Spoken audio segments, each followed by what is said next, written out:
Hello student, आप सभी का हमारे चैनल पर स्वागत है। आज मैं आपको BSc nursing, RUHS BSc nursing तथा नीट के कुछ सेलेक्टेड इम्पोर्टेंट क्वेश्चन करवाने वाला हूं, जो इस बीएससी नर्सिंग के एग्ज़ाम के पॉइंट ऑफ व्यू से बहुत ही ज़्यादा इम्पोर्टेंट क्वेश्चन है। तो प्लीज़ आप हमारे चैनल को सब्सक्राइब करें और लाइक करें तथा शेयर करें। तो आज मैं आपको एक फर्स्ट क्वेश्चन करवाने वाला हूँ। फर्स्ट क्वेश्चन आपको दिया हुआ है, निम्न में से कौन सा युग्म सुमेलित है? ऑप्शन ए डाउन सिंड्रोम 21वां गुणसूत्र, और ऑप्शन बी दंत कोशिका रक्तता एक्स गुणसूत्र, हीमोफीलिया वाई गुणसूत्र, या पार्किंसन रोग एक्स और वाई गुणसूत्र। तो इसमें ऑप्शन अपना जो सुमेलित युग्म है वो ऑप्शन हो जाएगा सही, ऑप्शन ए डाउन सिंड्रोम 21वां गुणसूत्र। डाउन सिंड्रोम को मंगोलिक बेवकूफ़ी भी कहते हैं तथा ये 21वें गुणसूत्र के अंदर कमी होने के कारण या फिर ज़्यादा जुड़ने के कारण, अव्यूजन के कारण ये सिंड्रोम होता है। और अब हम अगला क्वेश्चन करेंगे। अगला क्वेश्चन आपके सामने है, जल अपघटनकारी एंजाइम जो कम पीएच पर कार्य करते हैं वो क्या कहलाते हैं? जल अपघटनकारी एंजाइम जो पीएच लगभग सर्वाधिक पीएच 5 पर कार्य करते हैं, ये एंजाइम हाइड्रोलेज एंजाइम कहलाते हैं। और उसके बाद अपने पास अगला क्वेश्चन है अपने पास, अतिकायता एक्रोमेगाली किसके कारण होती है? अतिकायता या फिर एक्रोमेगाली एसटीएच सोमेटोट्रोपिन हार्मोन के कारण अतिकायता का रोग होता है। सोमेटोट्रोपिन हार्मोन एसटीएच की अधिकता से होता है। ठीक है। और अब हमारे पास अगला क्वेश्चन है, आनुवांशिक विचलन किस में पाया जाता है? आनुवांशिक विचलन छोटी पृथक समष्टियों में पाया जाता है। ये बहुत ही ज़्यादा इम्पोर्टेंट क्वेश्चन है और ये AIPMT 2014 में पूछा हुआ क्वेश्चन है, तो कृपया ध्यान दें इस क्वेश्चन को। और उसके बाद हमारे सामने अगला क्वेश्चन है, मुख्य रूप से कौन से प्रकार के हार्मोन मानव में मासिक चक्र को निर्धारित करते हैं? तो मुख्य रूप से कौन से प्रकार के हार्मोन मानव में मासिक चक्रों को निर्धारित करते हैं? तो इसमें FSH, LH और एस्ट्रोजन की महिलाओं में मासिक चक्र के नियंत्रण में महत्वपूर्ण भूमिका होती है। तो इसमें अपना ऑप्शन हो जाएगा ऑप्शन सी, FSH, LH और एस्ट्रोजन। और अब अगला क्वेश्चन है हमारे सामने, जब चूहे के दोनों अंडाशयों को हटा दिया जाता है तो रुधिर में कौन सा हार्मोन कम हो जाता है? एस्ट्रोजन का उत्पादन ग्राफियन फॉलिकल की थीका इंटरना कोशिकाओं द्वारा होता है। स्वाभाविक है कि अंडाशय को हटाने से एस्ट्रोजन का उत्पादन प्रभावित होगा।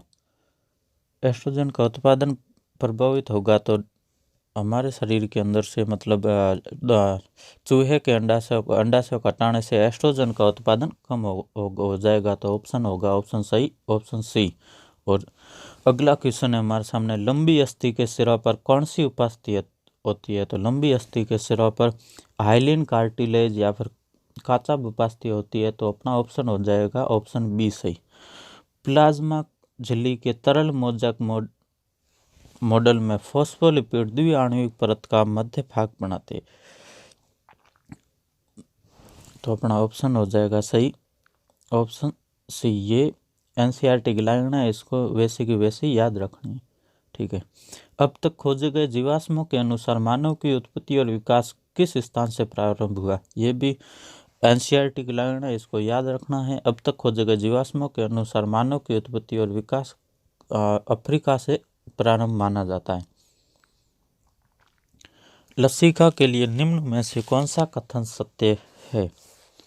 तो अपने पास लसिका को लाल रक्त कणिकाओं तथा कुछ प्रोटीनों से रहित रक्त कहा जाता है। तो मतलब लसिका वो होती है जिसके अंदर जो RBC और प्रोटीन को छोड़कर जो रक्त के सभी घटक होते हैं वो क्या कहलाते हैं? लसिका कहलाते हैं। तो अपना ऑप्शन सही हो जाएगा ऑप्शन बी। अब हमारे पास अगला क्वेश्चन है, 11 क्वेश्चन है कि हृदय की धड़कन की उत्पत्ति का आवेश उत्पन्न कौन करता है? तो हृदय की धड़कन की उत्पत्ति का आवेश उत्पन्न करता है एसे नोड। तो अपना ऑप्शन हो जाएगा सही ए, एसे नोड। अब हमारे पास अगला क्वेश्चन है शरीर में किसी चोटग्रस्त भाग से निरंतर रक्तस्राव किसकी कमी के कारण होता है। ये बहुत ही इंपॉर्टेंट क्वेश्चन है और RUHS BSc नर्सिंग 2020 में आने लायक है, तो इसको थोड़ा ध्यान से रखना और याद रखना। रक्त का थक्का जमने के लिए हमारे शरीर को विटामिन के की आवश्यकता होती है, तो विटामिन के की कमी के कारण चोटग्रस्त भाग में लगातार खून आता जाता रहता है, तो इसका ऑप्शन हो जाएगा सही विटामिन के। अब हम अगला क्वेश्चन करते हैं, रेनवीयर की पर्व संधि के लिए निम्न में से कौन सा कथन सही है।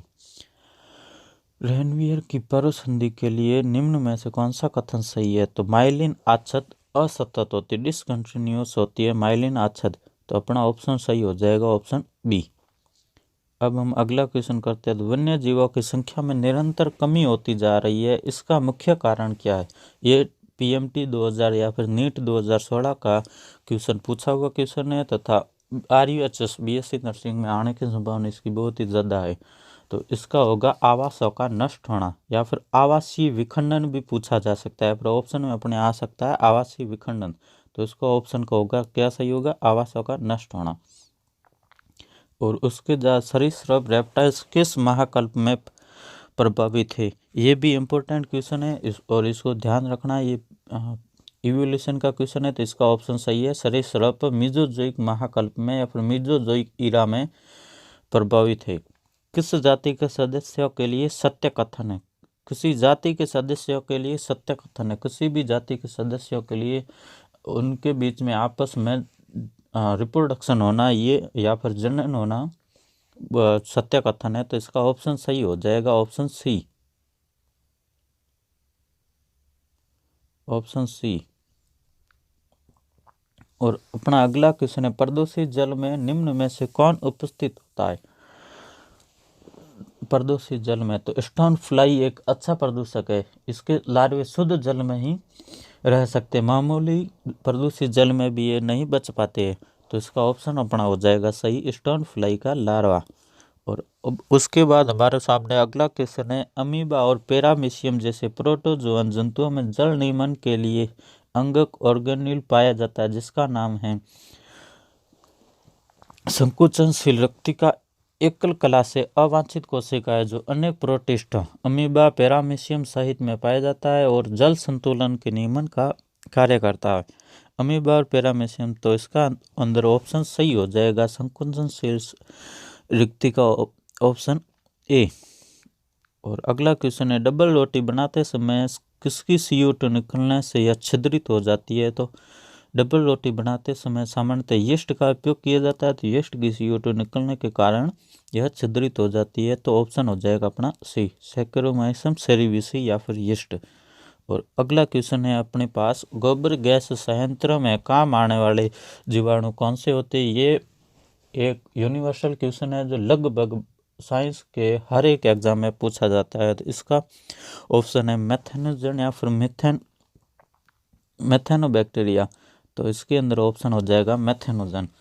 और उसके बाद हमारे सामने है अगला क्वेश्चन, निम्न में से कौन सा लक्षण आवर्त बीजिया में अपवाद रहित रूप से पाया जाता है। ये भी बहुत ही ज़्यादा इंपॉर्टेंट क्वेश्चन है और ये नीट 2016 तथा नीट में AIPMT में कई बार पूछा गया है, तो इसका ऑप्शन हो जाएगा द्विनिषेचन।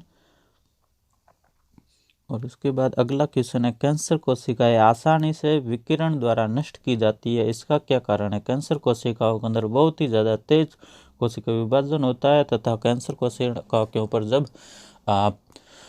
रेज फेंकी जाती है तो वो कोशिकाओं को विघटित कर देती है, सबसे तेज विकसित हो रही कोशिकाओं को वो विघटित कर देती, तोड़ देती है, तो इसका ऑप्शन हो जाएगा सही तेज कोशिका विभाजन, ऑप्शन ए। और अगला क्वेश्चन है अपने पास, फसली पदार्थों के भंडारण की अवस्था में कौन विषैले पदार्थ स्रावित नहीं करता है। तो यहाँ पर अपने को ध्यान देने वाली आगे बात है कि इसके अंदर पूछा है फसली पदार्थों के भंडारण की अवस्था में कौन विषैले पदार्थ स्रावित नहीं करता है। तो इसमें एस्परजिलस विषैले पदार्थ स्रावित करता है, पेनिसिलियम विषैले पदार्थ स्रावित करता है, फ्यूजेरियम विषैले पदार्थ स्रावित करता है, लेकिन कोलिट्रोट्राइकम है जो विषैले पदार्थ या फिर फसली पदार्थों के भंडारण की अवस्था में वो विषैले पदार्थ स्रावित नहीं करता है। और उसके बाद अगला क्वेश्चन है हमारे पास, निम्न में से कौन से पादप में बीज तो बनता है लेकिन पुष्प नहीं। तो उसमें मक्का, पुदीना तथा पीपल, इसमें मक्का, पुदीना तथा पीपल ये तीनों पौधे आवर्तबीजी पौधे हैं, लेकिन चीड़ या फिर चीड़ को इंग्लिश में पाइनस भी बोलते हैं, ये अनावर्तबीजी पौधा होने के कारण इसके अंदर बीज तो बनता है लेकिन पुष्प नहीं बनता। इसका ऑप्शन सही हो जाएगा पुष्प। और अगला क्वेश्चन है हमारे सामने कि प्रयोगशाला में समसूत्री विभाजन के अध्ययन के लिए सबसे अच्छी सामग्री क्या है। फिर प्रयोगशाला में समसूत्री विभाजन के लिए सबसे अच्छी सामग्री मूल शीर्ष है, क्योंकि मूलाग्रों में सक्रिय विभजोत्की क्षेत्र होता है जहाँ की कोशिकाओं में समसूत्री विभाजन होता है, जिसके फलस्वरूप जड़ की लंबाई बढ़ती है। तो इसका ऑप्शन अपना हो जाएगा सही, ऑप्शन बी, ऑप्शन बी। तो आज हम इतने ही क्वेश्चन पढ़ेंगे और इसका पार्ट 2 देखने के लिए तथा इससे भी ज़्यादा इम्पोर्टेंट क्वेश्चन देखने के लिए कृपया हमारे चैनल को सब्सक्राइब करें, लाइक करें, शेयर करें।